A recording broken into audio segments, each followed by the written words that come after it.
लीजिए सुनिए।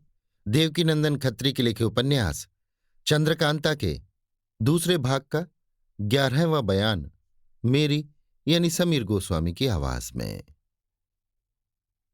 कुमार का मिजाज बदल गया। वे बातें जो उनमें पहले थीं अब बिल्कुल न रहीं। माँ बाप तक की फिक्र, विजयगढ़ का ख्याल, लड़ाई की धुन, तेज सिंह की दोस्ती, चंद्रकांता और चपला के मरते ही सब जाती रहीं। किले से ये तीनों बाहर आए। आगे शिवदत्त की गठरी लिए देवी सिंह और उनके पीछे कुमार को बीच में लिए तेज सिंह चले जाते थे। कुंवर बीरेंद्र सिंह को इसका कुछ भी ख्याल न था कि वे कहाँ जा रहे हैं। दिन चढ़ते चढ़ते ये लोग बहुत दूर एक घने जंगल में जा पहुंचे, जहां तेज सिंह के कहने से देवी सिंह ने महाराज शिवदत्त की गठरी जमीन में रख दी और अपनी चादर से एक पत्थर खूब झाड़कर कुमार को बैठने के लिए कहा। मगर वे खड़े ही रहे, सिवाय जमीन देखने के कुछ भी न बोले। कुमार की ऐसी दशा देखकर तेज सिंह बहुत घबराए। जी में सोचने लगे कि अब इनकी जिंदगी कैसे रहेगी। अजब हालत हो रही है। चेहरे पर मुर्दनी छा रही है। तन बदन की सुध नहीं, बल्कि पल के नीचे को बिल्कुल नहीं गिरती। आंखों की पुतलियां जमीन देख रही हैं, जरा भी इधर उधर नहीं हटती। ये क्या हो गया? क्या चंद्रकांता के साथ ही इनका भी दम निकल गया? ये खड़े क्यों हैं? तेज सिंह ने कुमार का हाथ पकड़ बैठाने के लिए जोर दिया, मगर घुटना बिल्कुल न मुड़ा। धम्म से जमीन पर गिर पड़े। सिर फूट गया, खून निकलने लगा। मगर पलकें उसी तरह खुली की खुली, पुतलियां ठहरी हुईं, सांस रुक रुक कर निकलने लगी। अब तो तेज सिंह कुमार की जिंदगी से बिल्कुल ही नाउम्मीद हो गए।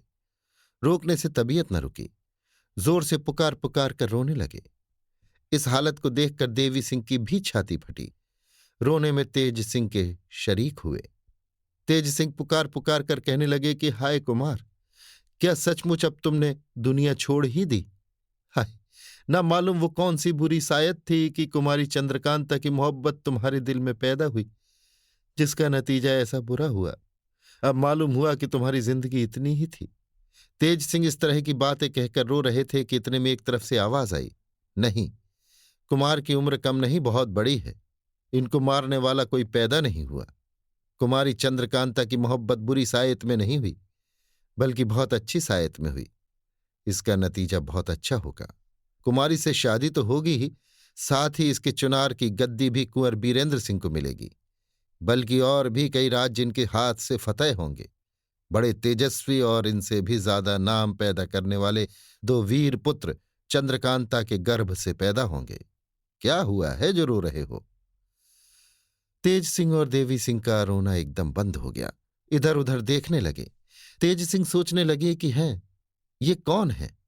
ऐसी मुर्दों को जिलाने वाली आवाज किसके मुंह से निकली? क्या कहा? कुमार को मारने वाला कौन है? कुमार के दो वीर पुत्र होंगे? हैं? ये कैसी बात है? कुमार का तो यहां दम निकला जाता है। ढूंढना चाहिए ये कौन है। तेज सिंह और देवी सिंह इधर उधर देखने लगे, पर कहीं कुछ पता न चला। फिर आवाज आई, इधर देखो। आवाज की सीध पर एक तरफ सिर उठाकर तेज सिंह ने देखा कि पेड़ पर से जगन्नाथ ज्योतिषी नीचे उतर रहे हैं। जगन्नाथ ज्योतिषी उतरकर तेज सिंह के सामने आए और बोले, आप हैरान मत होइए। ये सब बातें जो सच होने वाली हैं, मैंने ही कही हैं। इसके सोचने की भी जरूरत नहीं कि मैं महाराज शिवदत्त का तरफदार होकर आपके हित में बातें क्यों कहने लगा। इसका सबब भी थोड़ी देर में मालूम हो जाएगा और आप मुझको अपना सच्चा दोस्त समझने लगेंगे। पहले कुमार की फिक्र कर लें, तब आपसे बातचीत हो। इसके बाद जगन्नाथ ज्योतिषी ने तेज सिंह और देवी सिंह के देखते देखते एक बूटी, जिस पर तिकोनी पत्तियां और आसमानी रंग का फूल लगा हुआ था, डंठल का रंग बिल्कुल सफेद और खुरदुरा था, उसी जगह पास ही से ढूंढकर तोड़ी और हाथ में खूब मल के 2 बूंद उसके रस की कुमार की दोनों आंखों और कानों में टपका दी।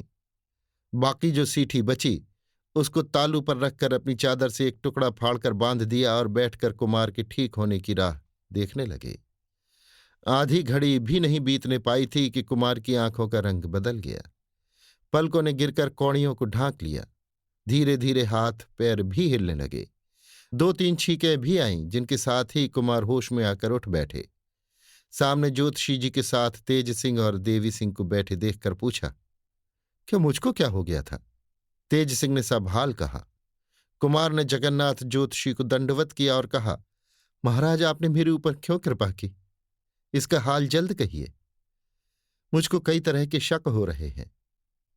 ज्योतिषी जी ने कहा, कुमार, ये ईश्वर की माया है कि आपके साथ रहने को मेरा जी चाहता है। महाराज शिवदत्त इस लायक नहीं है कि मैं उसके साथ रहकर अपनी जान दूं। उसको आदमी की पहचान नहीं है। वो गुणियों का आदर नहीं करता। उसके साथ रहना अपने गुण की मिट्टी खराब करना है। गुणी के गुण को देखकर कभी तारीफ नहीं करता। वो बड़ा भारी मतलबी है। अगर उसका काम किसी से कुछ बिगड़ जाए तो उसकी आंखें उसकी तरफ से तुरंत बदल जाती हैं, चाहे वो कैसा ही गुणी क्यों ना हो। सिवाय इसके वो अधर्मी भी बड़ा भारी है। कोई भला आदमी ऐसे के साथ रहना पसंद नहीं करेगा। इसी से मेरा जी फट गया। मैं अगर रहूंगा तो आपके साथ रहूंगा। आपका सा कदरदान मुझको कोई दिखाई नहीं देता। मैं कई दिनों से इस फिक्र में था, मगर ऐसा कोई मौका नहीं मिलता था कि अपनी सच्चाई दिखाकर आपका साथी हो जाता। क्योंकि मैं चाहे कितनी ही बातें बनाऊं, मगर अय्यारों की तरफ से अय्यारों का जी साफ होना मुश्किल है। आज मुझको ऐसा मौका मिला, क्योंकि आज का दिन आप पर बड़े संकट का था, जो कि महाराज शिवदत्त के धोखे और चालाकी ने आपको दिखाया। इतना कह ज्योतिषी जी चुप हो रहे। ज्योतिषी जी की आखिरी बात ने सभी को चौंका दिया। तीनों आदमी धसक कर उनके पास आ बैठे। तेज सिंह ने कहा, हाँ ज्योतिषी जी, जल्दी खुलासा कहिए। शिवदत्त ने क्यों कर धोखा दिया? ज्योतिषी जी ने कहा, महाराज शिवदत्त का ये कायदा है कि जब कोई भारी काम किया जाता है तो पहले मुझसे जरूर पूछता है, लेकिन चाहे राय दूं या मना करूं, मगर करता है अपने ही मन की और धोखा भी खाता है। कई दफे पंडित बद्रीनाथ भी इन बातों से रंज हो गए कि जब अपने ही मन की करनी है तो ज्योतिषी जी से पूछने की जरूरत ही क्या है। आज रात को जो चालाकी उसने आपसे की, उसके लिए भी मैंने मना किया था, मगर कुछ न माना। आखिर नतीजा ये निकला कि घसीटा सिंह और भगवान दत्त तैयारों की जान गई। इसका खुलासा हाल मैं तब कहूंगा जब आप इस बात का वादा कर ले कि मुझको अपना अय्यार साथी बनावेंगे। ज्योतिषी जी की बात सुन कुमार ने तेज सिंह की तरफ देखा। तेज सिंह ने कहा, ज्योतिषी जी, मैं बड़ी खुशी से आपको साथ रखूंगा, परंतु इसके पहले अपने साफ दिल होने की कसम खानी पड़ेगी। ज्योतिषी जी ने तेज सिंह के मन से शक मिटाने के लिए जनेऊ हाथ में लेकर कसम खाई। तेज सिंह ने उठ के उन्हें गले लगा लिया और बड़ी खुशी से अपने अय्यारों की पंगत में मिला लिया। कुमार ने अपने गले से कीमती माला निकाल ज्योतिषी जी को पहना दी। ज्योतिषी जी ने कहा, अब मुझसे सुनिए कि कुमार महल में क्यों कैद किए गए थे और जो रात को खून खराबा हुआ उसका असल भेद क्या है। जब आप लोग लश्कर से कुमारी की खोज में निकले थे तो रास्ते में बद्रीनाथ अय्यार ने आपको देख लिया था। आप लोगों के पहले वे वहां पहुंचे और चंद्रकांता को दूसरी जगह छिपाने की नीयत से उस खोह में उसको लेने गए, मगर उनके पहुंचने से पहले ही कुमारी वहां से गायब हो गई थी और वे खाली हाथ वापस आए। तब नाजिम को अपने साथ ले आप लोगों की खोज में निकले और आपको इस जंगल में पाकर अय्यारी की। नाजिम ने ढेला फेंका था। देवी सिंह उसको पकड़ने गए।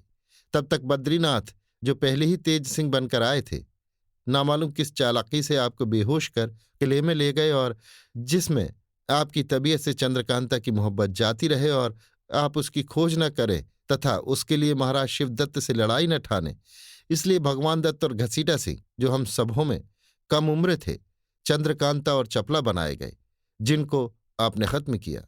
बाकी हाल तो आप जानते ही हैं। ज्योतिषी जी की बात सुन कुमार मारे खुशी के उछल पड़े। कहने लगे, हाय क्या गजब किया था, कितना भारी धोखा दिया। अब मालूम हुआ कि बेचारी चंद्रकांता जीती जागती है, मगर कहाँ है इसका पता नहीं।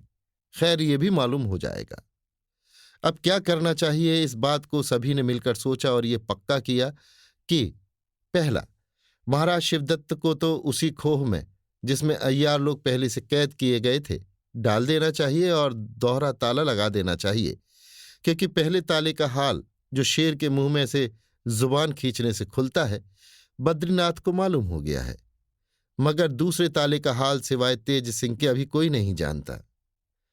दूसरा, कुमार को विजयगढ़ चले जाना चाहिए, क्योंकि जब तक महाराज शिवदत्त कैद है लड़ाई न होगी, मगर हिफाजत के लिए कुछ फौज सरहद पर जरूर होनी चाहिए। तीसरा, देवी सिंह कुमार के साथ रहे। चौथा, तेज सिंह और ज्योतिषी जी कुमारी की खोज में जाएं। कुछ और बातचीत करके सब कोई उठ खड़े हुए और वहां से चल पड़े। अभी आप सुन रहे थे देवकीनंदन खत्री के लिखे उपन्यास चंद्रकांता के दूसरे भाग का 11वां बयान, मेरी यानी समीर गोस्वामी की आवाज में।